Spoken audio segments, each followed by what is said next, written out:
नमस्कार। सुनो कहानी श्रृंखला के अंतर्गत प्रस्तुत है कहानी दो बैलों की कथा, जिसके लेखक हैं मुंशी प्रेमचंद जी। जानवरों में गधा सबसे ज्यादा बुद्धिहीन समझा जाता है। हम जब किसी आदमी को परले दर्जे का बेवकूफ कहना चाहते हैं तो उसे गधा कहते हैं।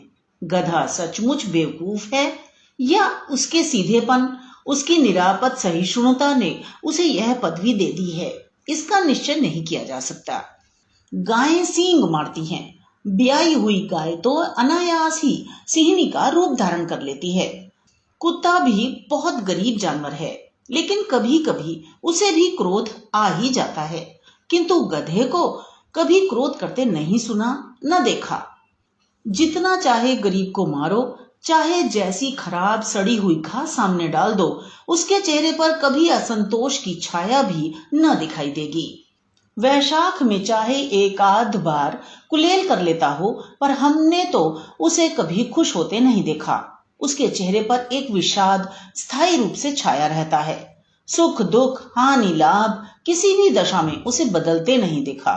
ऋषि मुनियों के जितने गुण हैं वे सभी उसमें पराकाष्ठा को पहुंच गए हैं, पर आदमी उसे बेवकूफ कहता है। सद्गुणों का इतना अनादर कहीं नहीं देखा। कदाचित सीधापन संसार के लिए उपयुक्त नहीं है। देखिए ना, भारतवासियों की अफ्रीका में क्या दुर्दशा हो रही है। क्यों अमेरिका में उन्हें घुसने नहीं दिया जाता।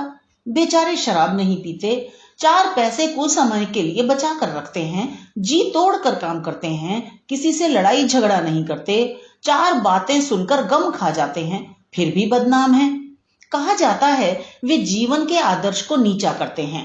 अगर वे भी ईंट का जवाब पत्थर से देना सीख जाते तो शायद सभ्य कहलाने लगते। जापान की मिसाल सामने है। एक ही विजय ने उसे संसार की सभ्य जातियों में गण्य बना दिया। लेकिन गधे का एक छोटा भाई और भी है, जो उससे कम ही गधा है, और वह है बैल। जिस अर्थ में हम गधे का प्रयोग करते हैं, कुछ उसी से मिलते जुलते अर्थ में बछिया के ताऊ का भी प्रयोग करते हैं। कुछ लोग बैल को शायद बेवकूफों में सर्वश्रेष्ठ कहेंगे, मगर हमारा विचार ऐसा नहीं है। बैल कभी कभी मारता भी है, कभी कभी अड़ियल बैल भी देखने में आता है, और भी कई रीतियों से अपना असंतोष प्रकट कर देता है। अतएव उसका स्थान गधे से नीचा है। झूरी काची के दोनों बैलों के नाम थे हीरा और मोती। दोनों पछाई जाति के थे, देखने में सुंदर, काम में चौकस, डील में ऊंचे। बहुत दिनों साथ रहते रहते दोनों में भाईचारा हो गया था। दोनों आमने सामने या आसपास बैठे हुए एक दूसरे से मूक भाषा में विचार विनिमय करते थे। एक दूसरे के मन की बात कैसे समझ जाता था हम नहीं कह सकते। अवश्य ही उनमें कोई ऐसी गुप्त शक्ति थी जिससे जीवों में श्रेष्ठता का दावा करने वाला मनुष्य वंचित है। दोनों एक दूसरे को चाट कर और सूंघ कर अपना प्रेम प्रकट करते। कभी कभी दोनों सींग भी मिला लिया करते थे। विग्रह के नाते से नहीं, केवल विनोद के भाव से, आत्मीयता के भाव से, जैसे दोस्तों में घनिष्ठता होते ही धौल धप्पा होने लगता है। इसके बिना दोस्ती कुछ फुसफुसी, कुछ हल्की सी रहती है, जिस पर ज्यादा विश्वास नहीं किया जा सकता। जिस वक्त ये दोनों बैल हल या गाड़ी में जोत दिए जाते और गर्दन हिला हिला कर चलते, उस वक्त हर एक की यही चेष्टा होती थी कि ज्यादा से ज्यादा बोझ मेरी ही गर्दन पर रहे। दिन भर के बाद दोपहर या संध्या को दोनों खुलते तो एक दूसरे को चाट चूट कर अपनी थकान मिटा लिया करते। नांद में खली भूसा पड़ जाने के बाद दोनों साथ बैठते, साथ नांद में मुंह डालते और साथ ही बैठते थे। एक मुंह हटा लेता तो दूसरा भी हटा लेता था। संयोग की बात, झूरी ने एक बार गोई को ससुराल भेज दिया। बैलों को क्या मालूम वे क्यों भेजे जा रहे हैं। समझे, मालिक ने हमें बेच दिया। अपना यूं बेचा जाना उन्हें अच्छा लगा या बुरा, कौन जाने, पर झूरी के साले गया को घर तक गोई ले जाने में दांतों पसीना आ गया। पीछे से हाँकता तो दोनों दाएं बाएं भागते, पगैया पकड़कर आगे से खींचता तो दोनों पीछे को जोर लगाते, मारता तो दोनों सींग नीचे करके हुंकारते। अगर ईश्वर ने उन्हें वाणी दी होती तो झूरी से पूछते, तुम हम गरीबों को क्यों निकाल रहे हो। हमने तो तुम्हारी सेवा करने में कोई कसर नहीं उठा रखी। अगर इतनी मेहनत से काम न चलता था तो और काम ले लेते। हमें तो तुम्हारी चाकरी में मर जाना कबूल था। हमने कभी दाने चारे की शिकायत नहीं की। तुमने जो कुछ खिलाया वह सिर झुकाकर खा लिया। फिर तुमने हमें इस जालिम के हाथ क्यों बेच दिया? संध्या समय दोनों बैल अपने नए स्थान पर पहुंचे। दिन भर के भूखे थे, लेकिन जब नांद में लगाए गए तो एक ने भी उसमें मुंह ना डाला। दिल भारी हो रहा था। जिसे उन्होंने अपना घर समझ रखा था वह आज उनसे छूट गया था। यह नया घर, नया गांव, नए आदमी उन्हें बेगानों से लगते थे। दोनों ने अपनी मूक भाषा में सलाह की, एक दूसरे को कनखियों से देखा और लेट गए। जब गांव में सोता पड़ गया तो दोनों ने जोर मार कर पगहे तुड़ा डाले और घर की तरफ चले। पगहे बहुत मजबूत थे। अनुमान न हो सकता था कि कोई बैल उन्हें तोड़ सकेगा, पर इन दोनों में इस समय दूनी शक्ति आ गई थी। एक एक झटके में रस्सियां टूट गईं। झूरी प्रातःकाल सोकर उठा तो देखा कि दोनों बैल चरनी पर खड़े हैं। दोनों की गर्दनों में आधा आधा गरांव लटक रहा है। घुटने तक पांव कीचड़ से भरे हैं और दोनों की आंखों में विद्रोहमय स्नेह झलक रहा है। झूरी बैलों को देखकर स्नेह से गदगद हो गया। दौड़कर उन्हें गले लगा लिया। प्रेमालिंगन और चुंबन का वह दृश्य बड़ा ही मनोहर था। घर और गांव के लड़के जमा हो गए और तालियां बजा बजाकर उनका स्वागत करने लगे। गांव के इतिहास में यह घटना अभूतपूर्व न होने पर भी महत्वपूर्ण थी। बाल सभा ने निश्चय किया, दोनों पशु वीरों को अभिनंदन पत्र देना चाहिए। कोई अपने घर से रोटियां लाया, कोई गुड़, कोई चोकर, कोई भूसी। एक बालक ने कहा, ऐसे बैल किसी के पास न होंगे। दूसरे ने समर्थन किया, इतनी दूर से दोनों अकेले चले आए। तीसरा बोला, बैल नहीं है वे, उस जन्म के आदमी हैं। इसका प्रतिवाद करने का किसी को साहस न हुआ। झूरी की स्त्री ने बैलों को द्वार पर देखा तो जल उठी। बोली, कैसे नमक हराम बैल हैं कि एक दिन वहां ना काम किया भाग खड़े हुए। झूरी अपने बैलों पर यह आक्षेप न सुन सका। नमक हराम क्यों है? चारा दाना न दिया होगा तो क्या करते? स्त्री ने रौब से कहा, बस तुम ही तो बैलों को खिलाना जानते हो, और तो सभी पानी पिला पिला कर रखते हैं। झूरी ने चिढ़ाया, चारा मिलता तो क्यों भागते? स्त्री चिढ़ी, भागे इसलिए कि वे लोग तुम जैसे बुद्धुओं की तरह बैलों को सहलाते नहीं, खिलाते हैं तो रगड़कर जोतते भी हैं। ये दोनों ठहरे कामचोर, भाग निकले। अब देखूं कहां से खली और चोकर मिलता है। सूखे भूसे के सिवा कुछ न दूंगी, खाएं चाहे मरे। वही हुआ। मजूर को कड़ी ताकीद कर दी गई कि बैलों को खाली सूखा भूसा दिया जाए। बैलों ने नांद में मुंह डाला तो फीका फीका, ना कोई चिकनाहट ना कोई रस। क्या खाएं? आशा भरी आंखों से द्वार की ओर ताकने लगे। झूरी ने मजूर से कहा, थोड़ी सी खली क्यों नहीं डाल देता बे? मालकिन मुझे मार डालेंगी। चुरा कर डाला। ना दादा, पीछे से तुम भी उन्हीं की सी कहोगे। उस दिन झूरी का साला फिर आया और बैलों को ले चला। अब कि उसने दोनों को गाड़ी में जोता। 2-4 बार मोती ने गाड़ी को सड़क की खाई में गिराना चाहा, पर हीरा ने संभाल लिया। वह ज्यादा सहनशील था। संध्या समय घर पहुंचकर उसने दोनों को मोटी रस्सियों से बांधा और कल की शरारत का मजा चखाया। फिर वही सूखा भूसा डाल दिया। अपने दोनों बैलों को खली, चूनी सब कुछ दी। दोनों बैलों का ऐसा अपमान कभी न हुआ था। झूरी इन्हें फूल की झड़ी से भी न छूता था। उसकी टिटकार पर दोनों उड़ने लगते थे। यहां मार पड़ी। आहत सम्मान की व्यथा तो थी ही, उस पर मिला सूखा भूसा। नांद की तरफ आंखें तक न उठाई। दूसरे दिन गया ने बैलों को हल में जोता, पर इन दोनों ने जैसे पांव न उठाने की कसम खा ली थी। वह मारते मारते थक गया, पर दोनों ने पांव न उठाया। एक बार जब उस निर्दयी ने हीरा की नाक पर खूब डंडे जमाए तो मोती का गुस्सा काबू के बाहर हो गया। हल लेकर भागा। हल, रस्सी, जुआ, जोत सब टूट टाट कर बराबर हो गया। गले में बड़ी बड़ी रस्सियां ना होती तो दोनों पकड़ाई में ना आते। हीरा ने मूक भाषा में कहा, भागना व्यर्थ है। मोती ने उत्तर दिया, तुम्हारी तो इसने जान ही ले ली थी। अब की बड़ी मार पड़ेगी। पड़ने दो, बैल का जन्म लिया है तो मार से कहां तक बचेंगे। गया 2 आदमियों के साथ दौड़ा आ रहा है। दोनों के हाथों में लाठियां हैं। मोती बोला, कहो तो दिखा दूं कुछ मजा मैं भी, लाठी लेकर आ रहा है। हीरा ने समझाया, नहीं भाई, खड़े हो जाओ, मुझे मारेगा तो मैं भी एक दो को गिरा दूंगा। नहीं, हमारी जाति का यह धर्म नहीं है। मोती दिल में ऐंठ कर रह गया। गया आ पहुंचा और दोनों को पकड़कर ले चला। कुशल हुई कि उसने उस वक्त मारपीट न की, नहीं तो मोती भी पलट पड़ता। उसके तेवर देखकर गया और उसके सहायक समझ गए कि इस वक्त टाल जाना ही मसलहत है। आज दोनों के सामने फिर वही सूखा भूसा लाया गया। दोनों चुपचाप खड़े रहे। घर के लोग भोजन करने लगे। उस वक्त छोटी सी लड़की 2 रोटियां लिए निकली और दोनों के मुंह में देकर चली गई। उस एक रोटी से इनकी भूख तो क्या शांत होती, पर दोनों के हृदय को मानो भोजन मिल गया। यहां भी किसी सज्जन का वास है। लड़की भैरों की थी। उसकी मां मर चुकी थी। सौतेली मां उसे मारती रहती थी, इसलिए इन बैलों से उसे एक प्रकार की आत्मीयता हो गई थी। दोनों दिन भर जोते जाते, डंडे खाते अड़ते, शाम को थान पर बांध दिए जाते और रात को वही बालिका उन्हें 2 रोटियां खिला जाती। प्रेम के इस प्रसाद की यह बरकत थी कि 2-2 गाल सूखा भूसा खाकर भी दोनों दुर्बल न होते थे, मगर दोनों की आंखों में रोम रोम में विद्रोह भरा हुआ था। एक दिन मोती ने मूक भाषा में कहा, अब तो नहीं सहा जाता हीरा, क्या करना चाहते हो? एक आध को सींगों पर उठाकर फेंक दूंगा। लेकिन जानते हो, वह प्यारी लड़की जो हमें रोटियां खिलाती है, उसी की लड़की है जो इस घर का मालिक है। यह बेचारी अनाथ न हो जाएगी?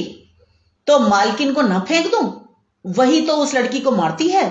लेकिन औरत जात पर सींग चलाना मना है, यह भूले जाते हो? तुम तो किसी तरह निकलने ही नहीं देते। बताओ, तुड़ाकर भाग चलें? हाँ, यह मैं स्वीकार करता हूं, लेकिन इतनी मोटी रस्सी टूटेगी कैसे?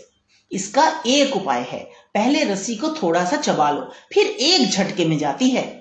रात को जब बालिका रोटियां खिलाकर चली गई, दोनों रस्सियां चबाने लगे, पर मोटी रस्सी मुंह में न आती थी। बेचारे बार बार जोर लगाकर रह जाते थे।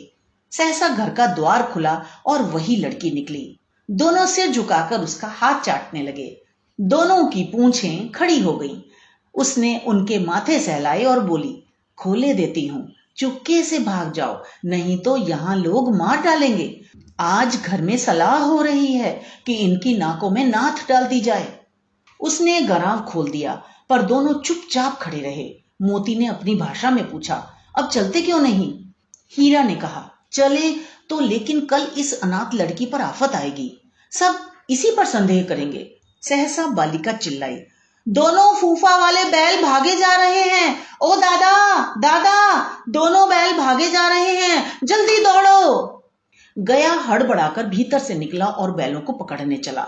वे दोनों भागे। गया ने पीछा किया और भी तेज हुए। गया ने शोर मचाया, फिर गांव के कुछ आदमियों को भी साथ लेने के लिए लौटा। दोनों मित्रों को भागने का मौका मिल गया। सीधे दौड़ते चले गए, यहां तक कि मार्ग का ज्ञान न रहा। जिस परिचित मार्ग से आए थे उसका यहां पता न था। नए नए गांव मिलने लगे। तब दोनों एक खेत के किनारे खड़े होकर सोचने लगे, अब क्या करना चाहिए। हीरा ने कहा, मालूम होता है राह भूल गए। तुम तो बेतहाशा भागे, वहीं उसे मार गिराना था। उसे मार गिराते तो दुनिया क्या कहती? वह अपना धर्म छोड़ दे, लेकिन हम अपना धर्म क्यों छोड़ें? दोनों भूख से व्याकुल हो रहे थे। खेत में मटर खड़ी थी, चरने लगे। रह रहकर आहट ले लेते थे, कोई आता तो नहीं है।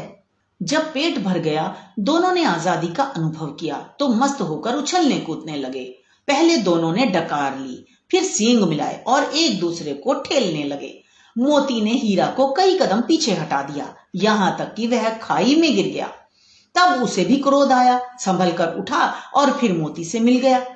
मोती ने देखा खेल में झगड़ा हुआ चाहता है तो किनारे हट गया। अरे ये क्या, कोई सांड हौंकता चला आ रहा है। हाँ, सांड ही है। वह सामने आ पहुंचा। दोनों मित्र बगले झांक रहे हैं। सांड पूरा हाथी है, उससे भिड़ना जान से हाथ धोना है, लेकिन न भिड़ने पर भी जान बचती नहीं नजर आती। उन्हीं की तरफ आ भी रहा है। कितनी भयंकर सूरत है।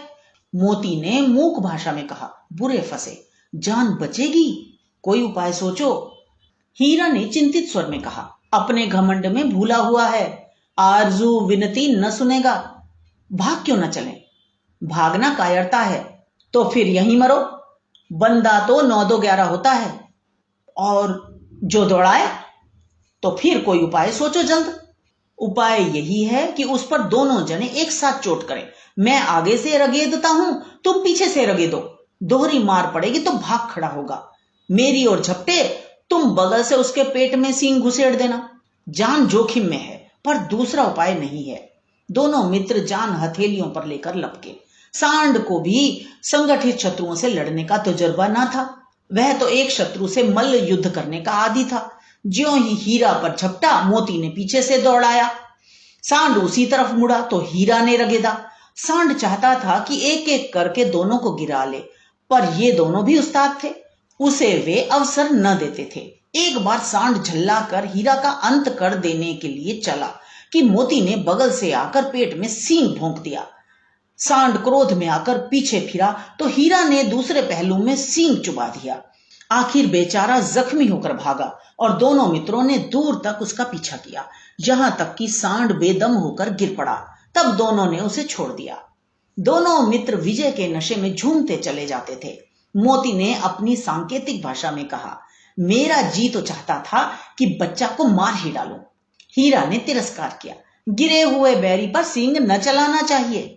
यह सब ढोंग है। बैरी को ऐसा मारना चाहिए कि फिर ना उठे। अब घर कैसे पहुंचेंगे वह सोचो। पहले कुछ खा लें तो सोचें। सामने मटर का खेत था ही। मोती उसमें घुस गया। हीरा मना करता रहा, पर उसने एक न सुनी। अभी 2 ही 4 ग्रास खाए थे कि 2 आदमी लाठियां लिए दौड़ पड़े और दोनों मित्रों को घेर लिया। हीरा तो मेड़ पर था, निकल गया। मोती सींचे हुए खेत में था। उसके खुर कीचड़ में धंसने लगे, न भाग सका, पकड़ लिया। हीरा ने देखा संगी संकट में है तो लौट पड़ा। फंसेंगे तो दोनों फंसेंगे। रखवालों ने उसे भी पकड़ लिया। प्रातःकाल दोनों मित्र कौंजी हाउस में बंद कर दिए गए। दोनों मित्रों को जीवन में पहली बार ऐसा साबिका पड़ा कि सारा दिन बीत गया और खाने को एक तिनका भी न मिला। समझ ही में न आता था कि ये कैसा स्वामी है। इससे तो गया फिर भी अच्छा था। यहाँ कई भैंसें थीं, कई बकरियां, कई घोड़े, कई गधे, पर किसी के सामने चारा न था। सब जमीन पर मुर्दों की तरह पड़े थे। कई तो इतने कमजोर हो गए थे कि खड़े भी न हो सकते थे। सारा दिन दोनों मित्र फाटक की ओर टकटक की लगाए ताकते रहे, पर कोई चारा लेकर आता न दिखाई दिया। तब दोनों ने दीवार की नमकीन मिट्टी चाटनी शुरू की, पर इससे क्या तृप्ति होती। रात को भी जब कुछ भोजन न मिला तो हीरा के दिल में विद्रोह की ज्वाला दहक उठी। मोती से बोला, अब तो नहीं रहा जाता मोती। मोती ने सिर लटकाए हुए जवाब दिया, मुझे तो मालूम होता है प्राण निकल रहे हैं। इतनी जल्द हिम्मत ना हारो भाई, यहां से भागने का कोई उपाय निकालना चाहिए। आओ दीवार तोड़ डालें। मुझसे तो अब कुछ नहीं होगा। बस इसी बूते पर अकड़ते थे। सारी अकड़ निकल गई। बाड़े की दीवार कच्ची थी। हीरा मजबूत तो था ही। अपने नुकीले सींग दीवार में गड़ा दिए और जोर मारा तो मिट्टी का एक चप्पड़ निकल आया। फिर तो उसका साहस बढ़ा। उसने दौड़ दौड़ कर दीवार पर चोटें की और हर चोट में थोड़ी थोड़ी मिट्टी गिराने लगा।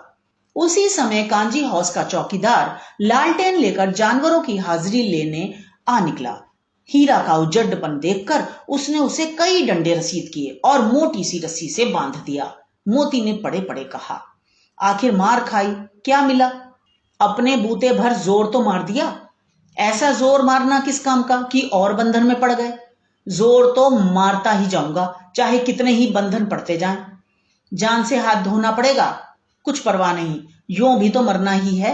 सोचो, दीवार खुद जाती तो कितनी जानें बच जाती। इतने भाई यहां बंद हैं, किसी की देह में जान नहीं है। 2-4 दिन और यही हाल रहा तो सब मर जाएंगे। हाँ, ये बात तो है। अच्छा तो ला, फिर मैं भी जोर लगाता हूं। मोती ने भी दीवार में उसी जगह सींग मारा।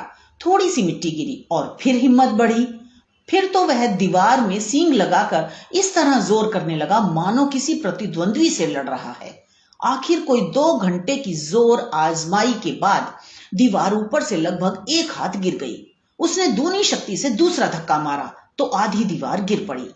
दीवार का गिरना था कि अधमरे से पड़े हुए सभी जानवर चेत उठे।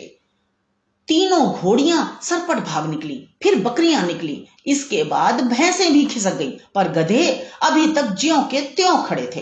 हीरा ने पूछा, तुम दोनों क्यों नहीं भाग जाते? एक गधे ने कहा, जो कहीं फिर पकड़ लिए जाएं तो क्या हर्ज है, अभी तो भागने का अवसर है। हमें तो डर लगता है, हम यहीं पड़े रहेंगे। आधी रात से ऊपर जा चुकी थी। दोनों गधे अभी तक खड़े सोच रहे थे कि भागें या ना भागें, और मोती अपने मित्र की रस्सी तोड़ने में लगा हुआ था। जब वह हार गया तो हीरा ने कहा, तुम जाओ, मुझे यहीं पड़ा रहने दो, शायद कहीं भेंट हो जाए। मोती ने आंखों में आंसू लाकर कहा, तुम मुझे इतना स्वार्थी समझते हो हीरा? हम और तुम इतने दिनों एक साथ रहे हैं, आज तुम विपत्ति में पड़ गए तो मैं तुम्हें छोड़कर अलग हो जाऊं? हीरा ने कहा, बहुत मार पड़ेगी, लोग समझ जाएंगे यह तुम्हारी शरारत है। मोती गर्व से बोला, जिस अपराध के लिए तुम्हारे गले में बंधन पड़ा, उसके लिए अगर मुझ पर मार पड़े तो क्या चिंता? इतना तो हो ही गया कि 9-10 प्राणियों की जान बच गई, वे सब तो आशीर्वाद देंगे। यह कहते हुए मोती ने दोनों गधों को सींगों से मार मार कर बाड़े के बाहर निकाला और तब अपने बंधु के पास आकर सो रहा। भोर होते ही मुंशी और चौकीदार तथा अन्य कर्मचारियों में कैसी खलबली मची, इसके लिखने की जरूरत नहीं। बस इतना ही काफी है कि मोती की खूब मुरम्मत हुई और उसे भी मोटी रस्सी से बांध दिया गया। एक सप्ताह तक दोनों मित्र वहीं बंधे पड़े रहे। किसी ने चारे का एक तृण भी न डाला। हाँ, एक बार पानी दिखा दिया जाता था, यही उनका आधार था। दोनों इतने दुर्बल हो गए थे कि उठा तक न जाता था, ठठरियां निकल आई थीं। एक दिन बाड़े के सामने डुग्गी बजने लगी और दोपहर होते होते वहां 50-60 आदमी जमा हो गए। तब दोनों मित्र निकाले गए और उनकी देखभाल होने लगी। लोग आ आकर उनकी सूरत देखते और मन फीका करके चले जाते। ऐसे मृतक बैलों का कौन खरीदार होता? सहसा एक दढ़ियल आदमी, जिसकी आंखें लाल थीं और मुद्रा अत्यंत कठोर, आया और दोनों मित्रों के कूल्हों में उंगली गोदकर मुंशी जी से बातें करने लगा। उसका चेहरा देखकर अंतर्ज्ञान से दोनों मित्रों के दिल कांप उठे। वह कौन है और उन्हें क्यों टटोल रहा है, इस विषय में उन्हें कोई संदेह न हुआ। दोनों ने एक दूसरे को भीत नेत्रों से देखा और सिर झुका लिया। हीरा ने कहा, गया के घर से नाहक भागे, अब जान न बचेगी। मोती ने अश्रद्धा के भाव से उत्तर दिया, कहते हैं भगवान सबके ऊपर दया करते हैं, उन्हें हमारे ऊपर क्यों दया नहीं आती? भगवान के लिए हमारा मरना जीना दोनों बराबर है। चलो, अच्छा ही है, कुछ दिन उसके पास तो रहेंगे। एक बार भगवान ने उस लड़की के रूप में हमें बचाया था, क्या अब न बचाएंगे? यह आदमी छुरी चलाएगा, देख लेना। तो क्या चिंता है, मांस, खाल, सींग, हड्डी सब किसी ना किसी काम आ जाएंगे।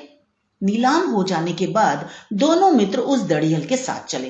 दोनों की बोटी बोटी कांप रही थी। बेचारे पांव तक न उठा सकते थे, पर भय के मारे गिरते पड़ते भागे जाते थे, क्योंकि वह जरा भी चाल धीमी हो जाने पर जोर से डंडा जमा देता था।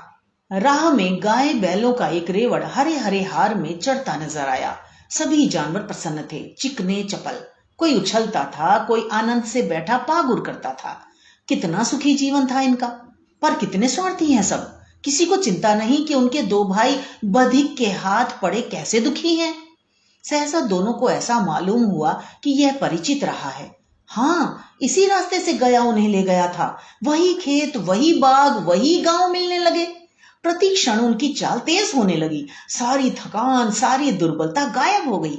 आह, ये लो, अपना ही हार आ गया। इसी कुएं पर हम पुर चलाने आया करते थे, यही कुआं है। मोती ने कहा, हमारा घर नगीच आ गया।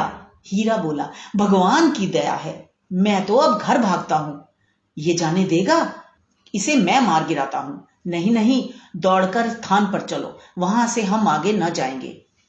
दोनों उन्मत्त होकर बछड़ों की भांति कुलेले करते हुए घर की ओर दौड़े। वह हमारा थान है। दोनों दौड़कर अपने थान पर आए और खड़े हो गए। दड़ियल भी पीछे पीछे दौड़ा चला आता था। झूरी द्वार पर बैठा धूप खा रहा था। बैलों को देखते ही दौड़ा और उन्हें बारी बारी से गले लगाने लगा। मित्रों की आंखों से आनंद के आंसू बहने लगे। एक झूरी का हाथ चाट रहा था। दड़ियल ने जाकर बैलों की रस्सियां पकड़ ली। झूरी ने कहा, मेरे बैल हैं। तुम्हारे बैल कैसे? मैं मवेशी खाने से नीलाम लिए आता हूं। मैं तो समझा हूं चुराए लिए आते हो। चुपके से चले जाओ। मेरे बैल हैं, मैं बेचूंगा तो बिकेंगे। किसी को मेरे बैल नीलाम करने का क्या अख्तियार है? जाकर थाने में रपट कर दूंगा। मेरे बैल हैं, इसका सबूत यह है कि मेरे द्वार पर खड़े हैं। दड़ियल झल्लाकर बैलों को जबरदस्ती पकड़ ले जाने के लिए बढ़ा। उसी वक्त मोती ने सींग चलाया। दड़ियल पीछे हटा। मोती ने पीछा किया। दड़ियल भागा। मोती पीछे दौड़ा।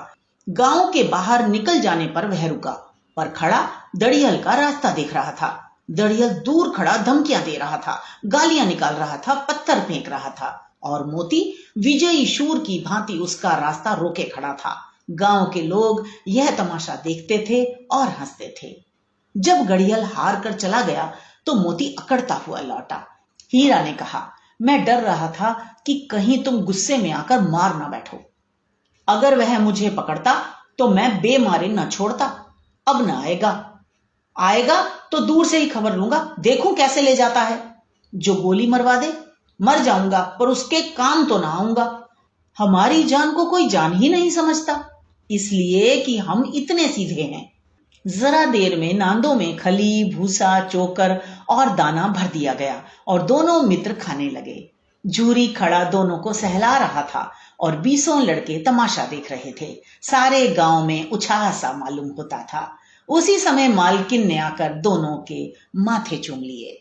तो ये तो थी कहानी। मुझे आशा है आपको पसंद आई होगी। इसी तरह हमारे साथ जुड़े रहिए और चैनल को सब्सक्राइब कीजिए और बेल आइकन को भी क्लिक कीजिए ताकि हम जब भी नई कहानी डालें आप तक तुरंत पहुंच जाए। हमें कमेंट्स में लिखकर बताएं कि आपको हमारी कहानियां कैसी लगती हैं और आप और किस साहित्यकार की कहानी सुनना चाहते हैं। अपने कमेंट्स जरूर दें, हमें इंतजार रहेगा। तो मिलते हैं अगली कहानी में। धन्यवाद।